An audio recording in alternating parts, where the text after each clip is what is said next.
We are back. So episode 19? 23. Right? 19 and 20. 19 and 20. Okay. So this first one is critical film studies. I could have sworn the episode was called Dinner with Andre or Dinner with Abed, but it is called, keeping in theme with the name of the class. Critical film studies tells the story of a man named Jeffrey Winger who is meeting his friend Abed at a swanky restaurant for Abed's birthday. He's noticed that Abed has been different this school year because he had a mental episode where he thought everybody looked like clay, which is a reference to Abed's Uncontrollable Christmas, which is something we covered on the podcast in episode 18, 19, one of those. You'll have to go back and tell me in the comments. So Abed is he's a bit different this episode. He's making eye contact. He is speaking in slower sentences. He's wearing a blazer or not really blazer, cool sweater. Cardigan. Which again, second episode in a row with cardigans, pretty nice. I like those. And he's basically saying that he's reinvented himself. That he's tired of being the pop culture, spouting, fast talking. Basically, he doesn't want to be me. Is what the crux of the issue is. But Jeff has already planned a surprise birthday party for Abed in the theme of Pulp Fiction. So all of the other Greendale 5 plus Chang have dressed up in different characters from Pulp Fiction. So, Pierce is the Gimp, who, as Pam Beasley once said, that poor Gimp is somebody's child, But basically, as the episode goes on, you realize that Abed is still doing a bit. Like, he's not actually changing, but Jeff thinks that he's sincere. So Jeff actually starts to warm up to the idea of like honest conversation, reinventing yourself. And we kind of uncover some things about Jeff's past that maybe explain a bit of why he's so vain and so chauvinist. That's the word I'm looking for, chauvinist. But then you find out that Abed is actually just riffing on My Dinner with Andre, which is a film from a certain time in life about a certain thing. I've never seen it. I probably should have, otherwise I'm not a real. I've also never seen Cougar Town though, so I must not be a real Community fan. But that is part of Abed's story, is that he realized in his reinvention that he visited the set of Cougar Town, which was a ABC sitcom in like 2010-ish, that he had not been living as Abed, so he wanted to live with somebody new. What else can I say about? The gang, while Jeff is trying to get Abed to come to the birthday party, Britta's trying to make sure that she can keep the party at her 50s themed diner, which is also where she works as a waitress. And then Chang keeps egging on Troy, saying that, Troy isn't really Abed's best friend, that Jeff is now. And so Jeff got Abed apparently the authentic briefcase from the movie Pulp Fiction that contained Marcellus Wallace's soul, supposedly, allegedly. What happened? It catches on fire somehow. Yeah. And then Troy starts choking Chang, and so they get kicked out of the diner, and they all go and blow the lid off of the secrets. So it ends with Abed realizing that he maybe took it too far, and Jeff realized, like, yeah, things have been different this year. I haven't hung out with Abed as much, and so they still have a fun birthday. So kind of in a nutshell, little synopsis of that. What were your A+ scenes of this, or A+ parts of the episode, guys? Troy goes, Jeff's not a better friend than me, ain't he? Troy said, I said, Like, how we going? Just a bit of Troy's jealousy there. Jeff, when the lid kind of gets popped off about Abed's dinner bit, Jeff says, "Did you poop your pants on a set of Cougar Town?" Abed said, "That shouldn't matter." And then you're missing this table smack. This is why we don't hate. Yeah, this is why. Yeah. So which is better? Before you go, which is better? Is it Jeff saying, "Did you poop your pants," or is it Abed saying, "I pooped my pants"? Saying, I think it's such a random, yeah. It was a perfect, like, yeah. They give me new pants. I apologize. Went on my way. I went to the bus station, and that was it. Corny and narrow take. I wasn't done being Chad. So yeah.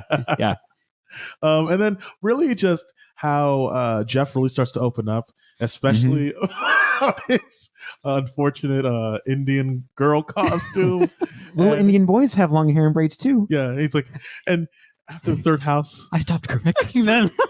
I was just glad that they were pretty. They said that I was pretty. Yeah. Was it Halloween? Is that what he's talking about? Trick or treating. So, because he said that we only had 45 minutes left to trick or treat. Okay, yeah. Which I think that line is even sadder, because it's like, I can imagine that like his mom was working and it was Halloween night and she got home really late. It's like, but there were only 45 minutes left to trick or treat. So what was I supposed to do? Like, I feel like that's even more sad. Yeah, than, like, I agree. Yeah. And then let's see. Yeah, that's all I got for now. What about y'all? I mean, I just enjoy Jeff's monologue in general whenever he opens up and is being vulnerable. And you start to see Abed kind of like, oh, I wasn't expecting this. Like, he's kind of uncomfortable. Can I tell you a story, Abed? Yes. Yeah. But I do. I mean, it is sad. Yeah. And it is a nice, after I feel like Jeff's kind of been comic relief for most of this season. Or like a parody of himself. Kind of. Like and like we see him kind of get real. Mhm. And we start to, kind of go back into a character development for him, which is nice. There's not a lot of like scenes or lines that really I enjoy. Just overall, the episode I think works as a whole. It's a good episode, but no specific lines or scenes for me, really. What about you? I agree. The conversation. So specifically in the conversation, Abed says, my birthday gift is that you're going to give me my first real conversation as a real person, which is part of the bit to be My Dinner with Andre. But Jeff is saying things along the lines of, ants, they have real conversations because they just get down to brass tacks. They puke chemicals in each other's mouths. Where's the party? Blech. It's that way. And then he says that we, as humans, we lie to distract ourselves from like natural selection and how things really are. And that's honestly a legitimate, like, intriguing idea. I remember my sophomore year of college in the humanities, there's this one guy, his name was Todd. I hope that Todd doesn't listen to this, otherwise he's going to kill me in my sleep. But he was like in his 30s. He was an undergrad student. He'd like just never graduated from school. And he was like a creepy guy. Like nobody liked, and I tried to like him. Like I tried to like be a friend, but he just made it so hard. Like most of the time you can like smile at somebody or you can like have a genuine conversation. They're like, they warm up and you're like, oh, this isn't as bad of a person as I thought. But like, no, he just was a bad person because like we were sitting in our class and somebody's like, oh, are you guys ready to go see the new, I think it was like a Marvel movie or something. This was like the COVID semester. So that whole thing was shaky. But then he was like, do you guys have any original thoughts or do you just repeat the same things over and over again? And I was like, well, I mean, he's kind of right. I mean, a lot of what it is. And even Abed mentions that what is this? Burgers, milkshakes, bean cans. Yeah. What do we even? Clothing lines. We're programmed to say things over and over. Which I mean, the three of us, a lot of our friendship is us making references to each other. But like it's fun. I think less of what I enjoy about it is repeating what somebody else has said and then knowing that there's like a shared experience with that. But then yeah, absolutely. And then the idea of Jeff is saying, we lie to ourselves when we're lonely. And I think that that's true. I mean, Abed's like, how can somebody even lie to themselves when they're lonely? And Jeff talks about, he called a phone sex hotline and said that he's 400 pounds because he wanted to know that somebody would still like him if he was overweight. And I'm like, man, I'm not overweight. And I'm also not Jeff. I mean, I'm 5'10" and 175 pounds. Like, I feel that like, I feel so much of what my interactions with people are performative of like, what if I was like XYZ? What if I had a stroke? What if I had and whenever, like how awful is your own self-critic compared to how other people criticize you? Like whenever I drive on my way to work, if I'm not listening to re-airs of our own podcast, or I'm listening to music, or I'm like having a YouTube video on like in the background, like I think about stuff and I'm like, you become so familiar with your own monologue that whatever you tell yourself is just like, oh yeah, that makes sense. Like this is true for everybody. But then whenever somebody calls you out on it, you're like, who told you these awful things about you, Christian or Jonathan or Ethan? Like you're like, oh nope, nobody really did. I just sort of told myself and I never questioned it. So I do get when Jeff is saying that, we lie to ourselves 6 inches from the mirror. I don't think that 9 out of 10 lies come from that, but I get what he's saying of like, I like Britta's interaction with her boss. It's like, just let us stay for another 30 minutes. I'll give you all my tips for the next 2 weeks. It's like, all the tips, all the tips that the customers leave for you. Can we spread that out for 2 years so I don't get slammed on my taxes? And then I think the saddest thing is Annie and Shirley are watching it like, wow, everybody hates Britta. Then I feel really bad for Britta because then she like kind of like retreats and she like is starting to like twitch her like mouth and like she's like texting really fast. I'm like, oh, Britta is the worst, but like she doesn't deserve that. Like that's really sad. She's just trying to have a good moment for Abed. I'll pay you $1,200 for the damages and for Britta to keep her job. 800 and I get to fire Britta. Oh man, Britta, poor Britta. Britta, you think that you're so good, but you let people drink alcohol out of your belly buttons. That's only on Tummy Tuesdays. Like she gets a job as a bartender, and like honestly, good for Britta. It's hard in here. My balls are touching a zipper. They make Pierce be the gimp, and that makes sense. I'm sure he already had that in his mansion, so he just could bring the. And then Troy saying like, no, Jeff definitely didn't get Abed the coolest gift. I got the coolest gift, and Chang's like, well, what was that? And Troy's like, it's a secret. I think the secret makes it even cooler. And it cuts to a shot of the gift pile, and it's just an RC helicopter. Sorry, it is an RC helicopter shaped package with the tail and the rotors and the remote control, the shape of them. So we don't know what it is for sure, but I'm sure Troy got a really cool gift with that. And then the end of the end of the episode, Jeff is doing a monologue. He's like, the waiter felt bad for us, that he'd spilled the lid off of blown the lid on the My Dinner with Andre. So he let us stay late. And it starts like showing like kind of slow shots of like Troy and Andy are reenacting the nobody freaking move or bloody heads off in Pulp Fiction. And Jeff and Britta dancing like they're Uma Thurman and John Travolta, which comparing John Travolta to Joel McHale, I feel like Joel McHale is a younger version of John Travolta, but not as like weird. Yeah. He hasn't like, I feel like John Travolta tries to be famous and Joel McHale is just like naturally kind of like, oh yeah, this is fun. We've had better parties. We've had worse parties. Yeah. I'll never forget My Dinner with Andre. My Dinner with Andre, Dinner with Abed, right? And I do kind of like the whole like realization of like, Abed, yeah. What is My Dinner with Andre? Oh, it's just a movie about a conversation. Yeah. And then the waiter comes up and is like, oh, really? Because in My Dinner with Andre, check. Yep. Thank you. and see, the first probably 2 times that I watched the episode, I don't think that I realized that Abed was slowly realizing that the situation was getting out of hand until the check. But then as I watched the episode again, like Jeff puts his phone in the alcohol to like turn it off. And he's like, Abed, can I tell you a story?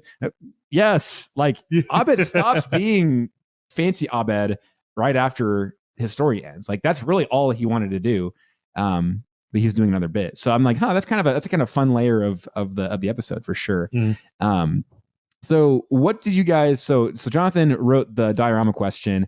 So in this episode, Abed is introducing an alter ego, which is Andre, or, Chad, as he calls in Cougar Town. What would you want your alter ego to be? And if I could throw in a little spicy half diorama question, if you could be an extra at a sitcom, what background character do you want to be? Because that's what Abed got to do in Cougar Town. For sure. I would be a background character in the Soup Line from the Soup Line episode of Seinfeld.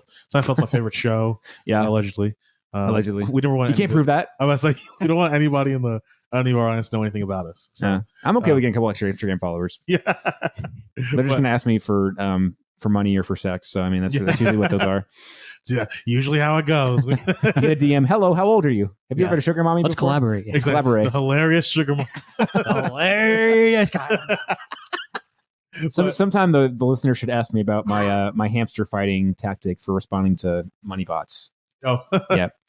But I would do that. A background character in that episode for Seinfeld. My alter ego, I called it the corrupt gentleman. My concept is like, kind of like Don Draper. I love you. What are you reading? Pride and Prejudice. Oh, so you're familiar with 2 Cents? I don't think we can smoke in here. We shouldn't have worn that outfit. But like honestly, like I wanted to. I've always kind of wanted to be like a Don Draper, like somebody who just commands respect and commands his own following, but at the same time is like horribly flawed, but also not necessarily like gets away with it, but like lives in this space of like he doesn't even understand how or it's almost like his flaws don't like affect his day-to-day life. And so it's like why change myself if I can get away with it anyway?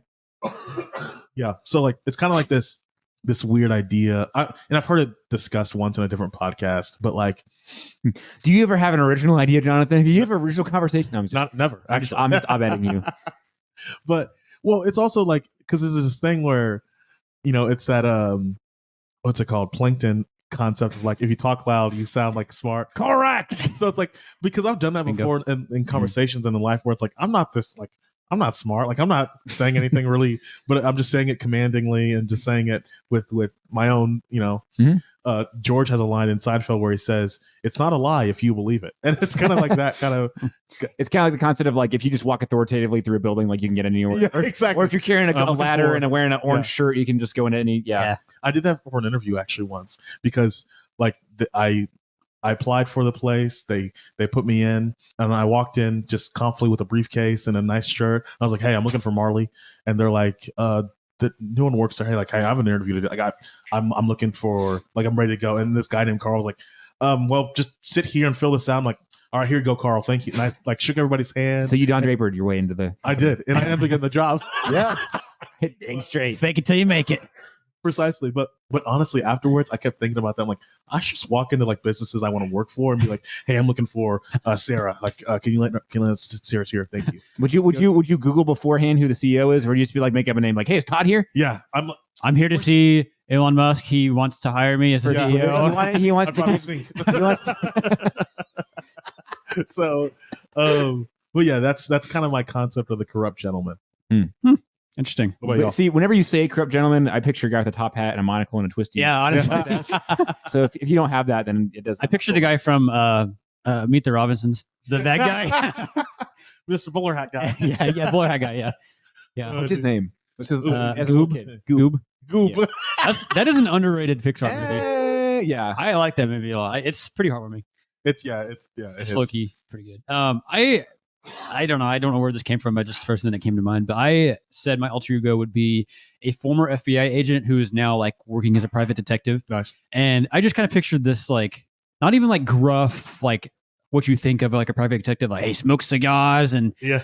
has an office with his name on the window. Like Like, has a mid-Atlantic accent. yeah, I'm thinking more like a modern private detective where like he still like has like a modern look, but just like kind of, I don't know, just Kind of like a Jake Gyllenhaal in Prisoners. sort of. Have I you haven't seen- seen the movie, oh. but I can He's picture sort of like every time he's on camera, every time he's in the scene, like you just like you're fixated on him. sort of Like that quiet respect, humble, like Yeah.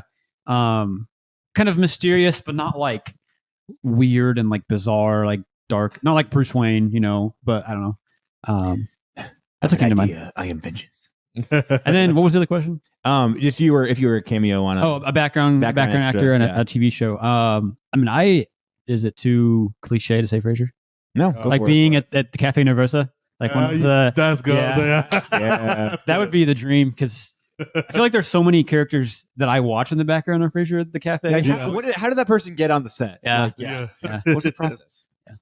And some of them interact with Frasier, like Yeah. they're always like judging him or whatever.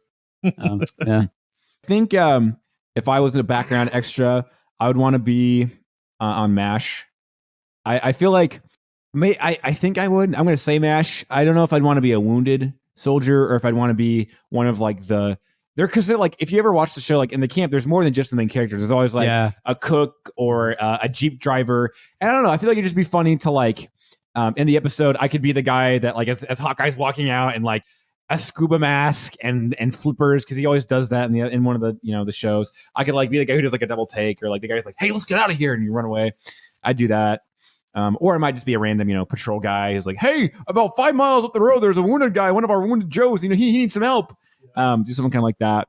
I feel like my alter ego, I'm not super content with this, but I can't really think of anything better.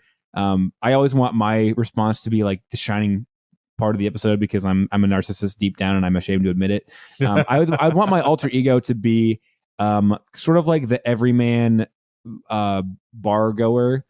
Just like, oh yeah, there's Marvin and Marvin, come over here. Let me buy you a drink, and like everybody just knows him. Everybody knows your name at Cheers, right? or just like you see like photos of like girls on Instagram, and they're just like they have like the most generic white guy with a perm, and like he doesn't smile. He like half smiles in the photo. Like Jonathan's making the face, and like that as Christian, like I can't do that. Like I don't ever fit in with a group of guys because I don't want to be like a group of guys. But I think my alter ego would be that of just like, I'm going to shut my brain off.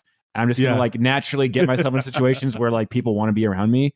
And so you'll be one of Jeff's followers when he's trying to maybe not even that. Not like a dude bro, but just sort of like the girl that or the guy that all the girls go for and you don't see it. Like him? Well, it's okay. And tell me if I'm wrong, but like there was a guy like that in my high school. I'm just gonna say his name was Kevin, but like Kevin wasn't necessarily popular. But like what? Redacted. Yeah, redacted. Kevin wasn't like necessarily even popular or whatever, but he was just like tall, good athlete, but like he wasn't a football player. He was like a swimmer or something Mhm. like that. But like chicks digged him, and he was just like that guy He's in a mid. distance that like he had like a 3.4. Like he wasn't anything. There wasn't anything particularly great about like Right. his stat sheet, but like He was like most likely to have a job, like in the relatives. yeah, like most likely. Yeah, he's most likely to be the first guy to have a job outside of college. Right. Most He's like the Jimmy G of your high school. Yeah. Like, he's Yeah. not gonna. He's not. but not porn star Jimmy. Just like Right. He's like not quarterback. flashy, but he's gonna win you a game. Exactly. He's decent. Well, actually, Jimmy's pretty good looking, so that's Yeah. not a very good. He's most likely to drop off the radar for 12 years and then come back, get your reunion in 20 years, and like, oh, I've got a wife and kids. Like, Yeah. But like the Jimmy G thing, he wins. Like he's just he just he's with wins, that girl. baby. He's with like and he's with that group of dudes, and like, oh, who doesn't love Kevin? Like right. like But Jimmy G, I feel like if Jimmy G's equivalent in a sitcom would be like, or think about what Eli Manning, like, my name's Chad Powers. Like, yeah. no, shut up, Eli. Nobody, I don't know why anybody believed that. Like, nobody did, but it was part of the joke. I would want to be like the real life Jimmy G, but my alter ego, and it wouldn't be Jimmy Garoppolo. It'd be like, I feel like my name would be like, I feel like it'd be maybe Scott. I'm thinking it's a one syllable, like Ty. Like Ty. Max. Yeah. Or like Brad. Nah, not Brad. How about like the only guy that goes by Doug? Like Doug. like ironically. people, like your boys call you Dougie, but like yeah. as Like, oh, just call me Doug. Yeah. Doug like Doug Mannesmith or something like that. Yeah. Like a nice and a common endearing name, but it's not like Doug Thunderbone or like a Jake Peralta. Thunderdara. Go ahead. So yeah, that'd be my alter ego. So yeah, she's a cutie, but I'm on duty. And you're married. Yeah, but that doesn't rhyme. Let's see. But Took us along a little bit. yeah. Notes. leading the class. I said Abed. I mean, I know that he's being fake, but I think Danny Pudi, like, you notice that this episode is different by the way he smiles and makes eye contact, and then switching back over to Abed halfway through the episode is great acting for sure. I just had Jeff just because like his vulnerability that kind of hit me. Yeah, I agree. It's like I said, it's a big moment for him, like to kind of have a breakthrough as a character. Even though he says that breakthroughs are underrated or Right. overrated, right? But I think he appreciates that. But I think it's still nice to see him have that kind of endearing side because he's kind of been a bit of a dick and like the rest of the season. So I mean, he's still the main character. You still like him, but and it's kind of sad, like that line where Abed's like, "Oh, we hung out more last year." You know, Yeah, you kind of avoided me, and like Jeff realizes that. Yeah. And you notice that in the, like, even on the last episode with Luca, like, oh no, Jeff nipple play winger. Yeah, as you can see, we're still hanging out with him. How's it going, Jeff? For extra credit, I watched the first 37 minutes of My Dinner with Andre, like probably about a year and a half ago. I found the movie completely unbearable. But like I can tell its merit. Like I'm like, okay, I see why this is like a classic, but really like it was just them having a conversation, and it was a very boring conversation. It's like that surrealist, like, yeah, it was like, so the person that Abed, the Andre, I guess, in the movie is not like, Shirley's Andre. This is the Andre in the movie, he like really kind of meanders, kind of like Abed does. So like what the point I'm trying to make is it is a very faithful adaptation and like the feel of the conversation. And then Jeff's character is played by Wallace Shawn in the movie. Oh, And yeah, it's a fun little, but like inconceivable. exactly. BoJack Horseman. Every Harry Hardluck and Sally Southsore that gives you a phone call. But All of the little cogs meshed together. The clock needs to be cleaned, well lubricated, and found tight. the incredible. Look at me when I'm talking to you. We know it is. We've established that. Yeah. Allegedly. Allegedly. But in the movie, Wallace Shawn's character, he is like reluctant to have this dinner with Andre, and so it's kind of a flip, like with the show where it's like, or sorry, not really, but yeah, Wallace Shawn's character, he has like this reluctance about this dinner with his friend Andre because he's kind of embarrassed about how his own life's going. Like in his opening monologue, walking to the restaurant, he's like, "Yeah, I'm living with this girl. It's been like, it's going good." and this movie takes place in like this like really dreary 1970s New York. It's kind of neat. Yeah. Seeing that side of New York. Yeah. So, but yeah, that was my extra credit. Basically, it's like it feels like a very faithful adaptation of the part of the movie that I saw. Yeah, well, Danny Pudi was actually in an episode of Cougar Town, like in the background. So they were faithful with that. Out. It's not the same as how he describes it. Right, yeah. But yeah, he does appear. And you mentioned it was on ABC, right? Cougar Town. Was on? Yeah. It's odd that they reference another show on a different network because Community was on NBC. Yeah. So it is interesting that they were nice enough to kind of share, I guess, characters. Mm-hmm. And then Annie has a line where she says something like, "Oh, I just know Abed's going to say cool 5 times whenever he sees," and then whenever they show up to the restaurant, he says cool 5 times. Yeah, he's like, cool. Yeah. That was good. Pretty gay, man. Pretty gay. I didn't have any extra credit, but I think my marked in red, my final thoughts. I hated Chang in this episode. I hated how he was manipulating Troy. And then at the end, he was like, "Man, I know I'm preaching to the choir, but you're a horrible friend." I freaking hate that joke in every single show or movie it's in. I told Jonathan, it reminds me of Superstore whenever Mateos is doing like the stereotypical Mexican, like with the serape and sombrero. And then Amy does the Chinese like person as a way of like expressing her frustration. And then Mateos is like, "That's very offensive. You shouldn't have done that." I'm like, frick you, man. Shut up. You know what you did. This is a stupid joke. I hate it. I hate it when Shane did it. I hate it when Mateos did it. It makes me so mad, but I'm not going to let that affect my rating because that's just one joke. I want to give this a Inglourious Bastards out of Pulp Fiction. Nice. Not the best, but still good quality for quality actor, director, quality show. I enjoyed it. I do want to say that I feel that they should have stuck with Troy or Jeff and Abed in the diner and then made allusions to the party. And then at the end, that's whenever the group comes in and they have all their stuff on, because then he's giving Abed the wallet. He's talking about milkshakes and burgers and really referencing Pulp Fiction.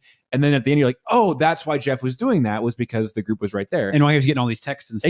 Exactly. And I feel like whenever they cut away to the diner, they're just killing time until the honestly, yeah, I agree. So it doesn't really do much. Inglourious Bastards out of Pulp. What did I give it out of?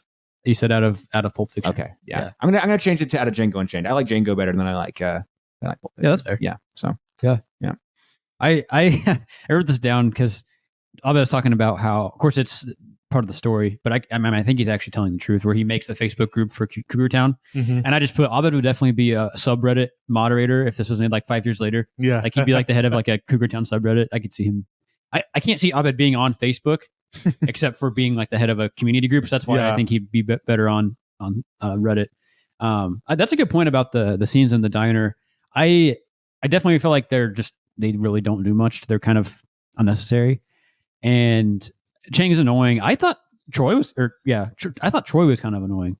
I was just like, he's not better than me. Why is he so salty? You know, and it's even before Chang starts egging him on, he's already upset. You can tell. And he just, I don't know. It just doesn't really seem like Troy to be that kind of jealous, I guess. Yeah, I think it would have worked better if like we saw them playing the part, like Jeff, like was the idea, like, because it makes it sound like, oh, Jeff had the idea to play in the party and all that stuff. And like, okay, now we see, now we watch Jeff take initiative for his best friend, and like, okay, we kind of grow with that with them, but like now we're walking in and like he's just already upset. Yeah, why is he mad? You know, agreed. And yeah. I guess I think they're trying to make it. Yeah, they're trying to. Their implication is that Troy is upset that Jeff was the one that planned the party, and now Jeff and Abed are out to dinner by themselves. You know, Abed didn't, but I don't know. That doesn't seem like a Troy thing to get upset about. I guess. Yeah, I think I agree with you. If they would have showed there'd be more like Jeff is kind of taking charge, and like maybe even Troy had an idea, and you know, so this is a stupid idea. Abed would never like, you know, whatever, which he's going to, but it's kind of, I don't know. It's weird. This episode is not super funny either, which it's not supposed to be. It's supposed to be more of a wholesome episode. Introspective. It's a feel good episode. And I like the episode and kind of the twist at the end where you find out Abed he's riffing on, you know, he's still spoofing, but it's a fine episode. It's not one that I really look forward to like rewatching. You know, so I get like a 7 out of 10. That's fine, but it's I don't know. I just a couple more jokes here and there would have been nice, but I guess maybe that would ruin the wholesomeness of the episode. So, I'll give it a. He's not feeling it. I can already tell by your voice. Well, I'll give it 7.5. Okay. I think like the emotional weight It's a of C it. plus. Yeah, like I feel like this was fun to watch, and I enjoyed it. Not the best episode, not the worst episode. But we'll never forget. Closer to an 8 than a 7. Yeah. Okay, before we get started, I just want to say this next episode did not feel like a community episode. It felt like two halves of a community episode. It did not feel like a full 23 minutes. I didn't feel like either plot line was. there's 3 plot lines technically. Okay, fair enough. I didn't feel like they were a full episode. Like it felt like not a whole lot happened. See, I thought it felt like a season 1 episode, kind of where you kind of have 3 different plots. Pierce is kind of back to just being like he and Jeff are kind of bickering, bantering. Yeah. And then you get Abed kind of doing his own thing. And then like the Troy and Britta thing. Because we had the dance episode I know from season 1, and this is kind of like a continuation of that. It felt like just like a season 1 filler episode to me, which is what I think I put in my notes. Yeah, it's not like that. It's not a bad episode. It's just like it's not an all timer. It's not an all timer. It just it feels like okay, yeah, that's a community episode that they would have thrown in the middle of season 1. You know, because I think that's a great point too. Because like with Abed's arc, like, which is okay. Go ahead and get into the synopsis. So that way we kind of know that. Yeah. So basically, when a beautiful woman who's Asian, they point that out a lot. I'm just saying, when a beautiful woman rejects Jeff in favor of Pierce, Jeff is convinced she must have ulterior motives, which she ends up having. And then meanwhile, Troy invents a painful childhood memory in order to track Britta in their new drama class. We bring back Professorson. Sean Garrity. Otherwise known as Sean Garrity. He nails. He's really good in this episode too. As for tonight's homework, I want you to drink cognac in the so funny. But so then our last our plot point is Abed feuds with his new professor over who is the boss. Frey plus stuff. Garrett's lot. So Garrity has the students tell or share painful memories, and Garrett goes, "I'm on the playground. Stop taunting me. I just want to go on the swings." And start like the way he cries too, just like. And what does Garrity say exactly? He's like, early childhood is a great source of traumatic experience. Yeah, a treasure trove of painful Vane. That happened this morning. And then the rest of the class is like clapping. They don't even hear him. Yeah, it's just like. Oh gosh. Vicky later in the class, she goes, "I've always felt ignored, invisible. Like if when I'm about to say something, Troy cuts her off. It goes, my uncle put his finger in my no-no." Poor Vicky. Nobody likes her. Neil does. Neil likes her. Oh yeah.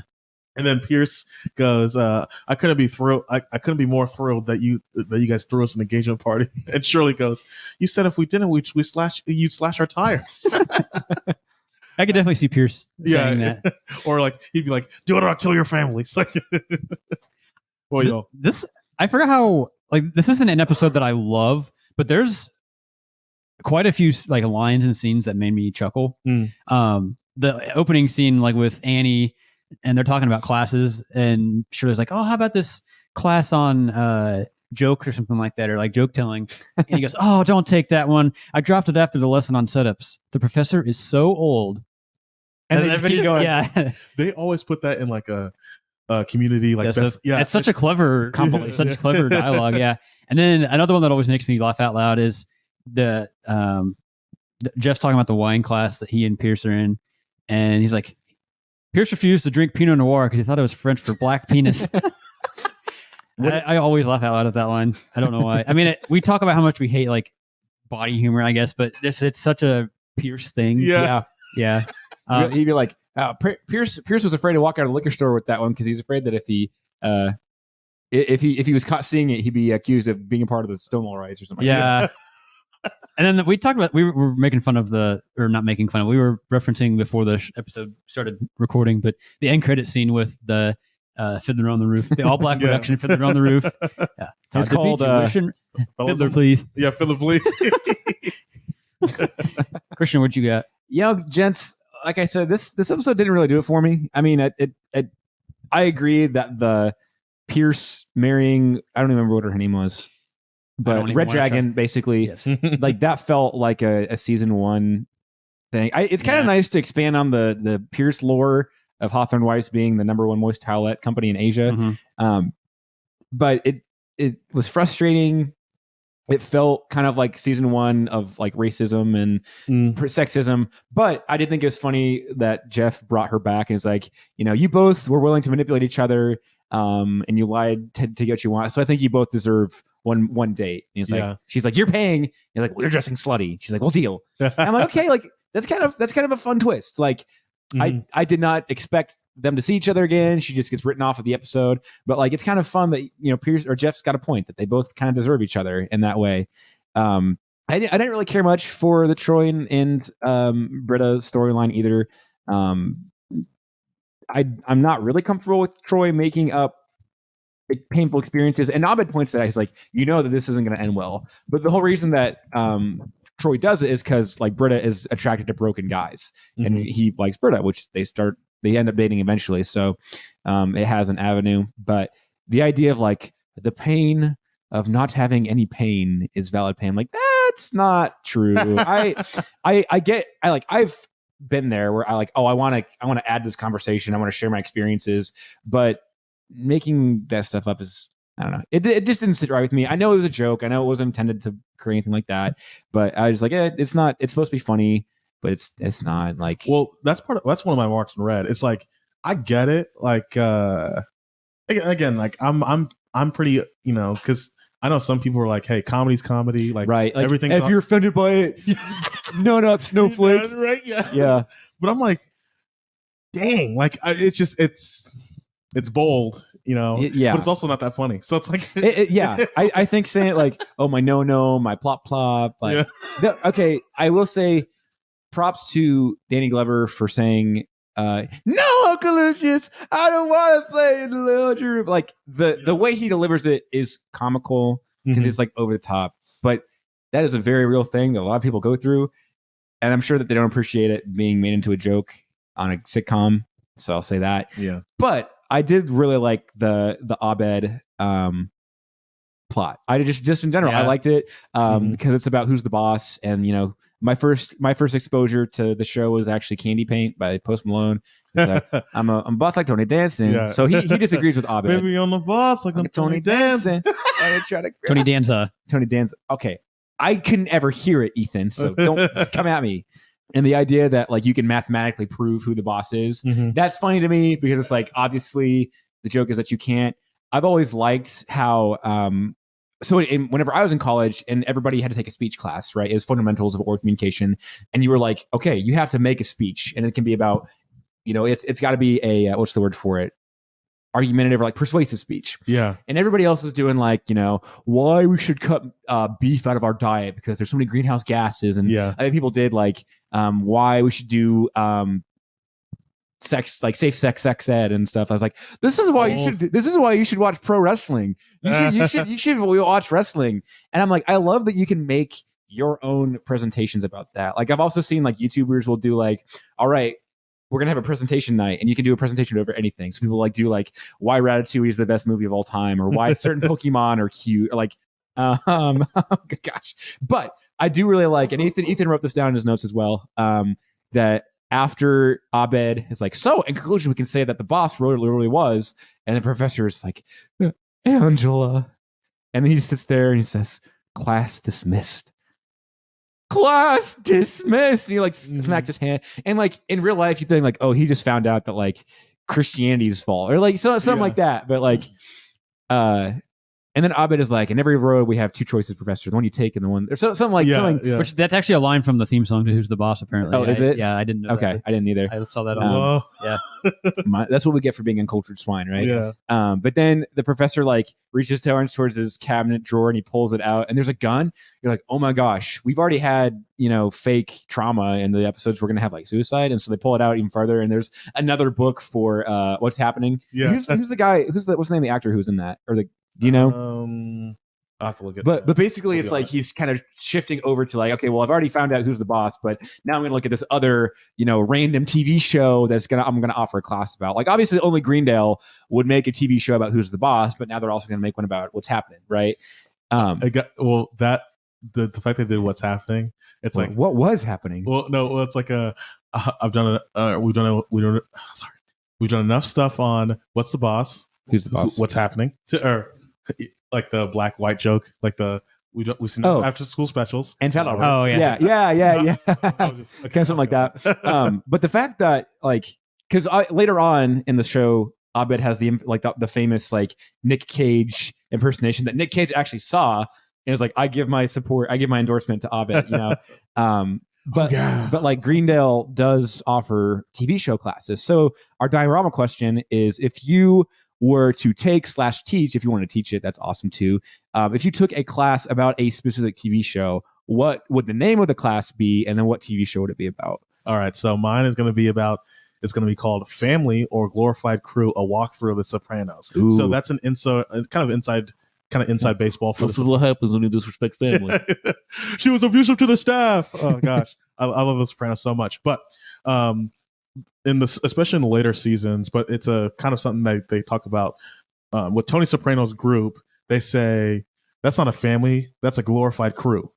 So there's a difference between like everyone's kind of heard like the five families of New York, right? Know? Like you can't say we're family because that's Fast and Furious. That's what they do. Yeah. So. Which Toretto.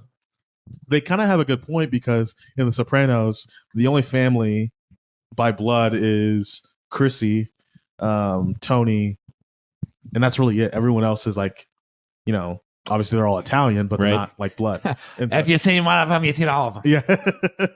So, but yeah, that's something they kind of make fun of with Tony's group. The whole show is that are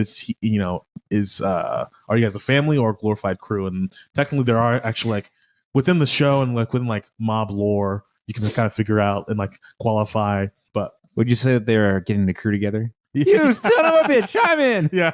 What's the job? job? So what about y'all? My class that I would love to teach at Greendale would be, have you heard about Pluto? Psychology 101. Because I'm a big fan of Psych, the TV show. Lassie and Gus, and I used to be a fan of Psych. Whenever I was like, I think I was a fan first because it was on like the Channel 50, reruns of Psych, and then you actually started watching it. Were you a fan, or did you just? No, I liked it. Yeah, it was on Ion. Yeah, I liked it, but it never came in. It was always buffering, so like it couldn't really. But I think you have really kind of become a fan of it. Yeah, I've watched all the way through all the movies and all that. I think my TV show would be called "Was He Listening?" An in-depth analysis of the hit cinematic masterpiece Frasier, because it's probably no small secret that we are all allegedly big fans of Frasier. Kelsey Grammer is a national treasure. Absolutely. I'm glad that he's bounded back from those really hard times that he had in the 90s. I don't know. It'd just be really fun. Even if I don't know, I feel like there'd be a lot of research that would go into it. So I'd like to learn a lot about John Mahoney ate the same tuna sandwich on set every single day. So your homework is to recreate the recipe for that tuna sandwich, or like Daphne Moon is from Manchester, England, so you have to calculate the miles that she like traveled to go to Seattle, and all just a massages. You must be happy I didn't make Toad in the hole. I'm a bit psychic. And how bad her accent is, it's not really that. It just sort of like disappears. Like, I'm O from the story of O. Oh. So many good lines. Yeah. So what'd y'all have for leading class? I think we kind of all the same. Yeah, I'd say Abed. I don't think there's anything that needs to be said. Yeah, for sure. Yeah. In terms of like final thoughts and marked in red, I'd probably say, let's see. To Pierce's credit, like he was like from the jump, like from his first lines about, let's call her May. I can't remember her name, whatever. Yeah, I don't remember. And it's not. Oh, it's like because like it's like Home in May or something like that. I forgot, but the Red Dragon, Yeah. he was constantly seeking sex and like only saw her as a sex object. Wume. Yeah. And so like throughout the whole thing where he's like, Jeff was like, oh, she's trying to take over your business. And he's like, well, I'm trying to take over her. Like he was consistently looking for like a sexual connection. Yeah. And she was consistently looking just like take over his business. And so it's like this kind of weird thing happened where I'm like, at least Pierce was consistent the whole time of like what he wanted. Like right. It wasn't like I can't respect the grind, but I can respect the consistency, right? Like exactly. Like at least like there's something to know like this person is a villain and he's like everyone knows it. So yeah. They deserve each other again. Yeah. But in terms of, and I feel this about the episode previously as well. Like I think conceptual merit, like great. Like the idea, right. The idea of somebody stealing Hawthorne wipes or doing a takeover. Yeah, or like the who's the boss. Like that's a very or the idea of not knowing how to like be a relevant actor. Like you don't have any trauma, so like oh well, I gotta go make some. I guess right. Like for sure, like great concept, but I just feel like something about it. Maybe I didn't laugh a bunch, so they just didn't quite nail it for me. So I give it a 7 out of 10. So. Yeah, I also give it a 7 out of 10. It's not a bad episode. Like I mentioned, there's quite a few. There's good lines and like some good jokes, but the plots themselves don't really do that much for me. Like the Abed plot's probably the best, and it's pretty enjoyable. But like the Pierce plot is just I don't know. It's just kind of boring, I think. And like the Troy and Berto plot, I think we've kind of already dissected that one enough. It's just it's weird. It's kind of really not, it just doesn't fly, I guess. And I don't know. It doesn't. I feel like this episode, like each of the storyline, like the premises are good ideas. I feel like I said this a lot, but they just like execution was poor. Like if you would have had, they tried to cram 3 storylines right into this one episode, right? So even if they would have had like one episode where the plot was just Pierce and this girl and she's trying to take him over and the group's like dealing with that, and then also maybe some minor plot or a class or a episode where Troy and Britta are taking an acting class and like there's more with that. I just feel like none of like they crammed 3 in and none of them were good. Yeah.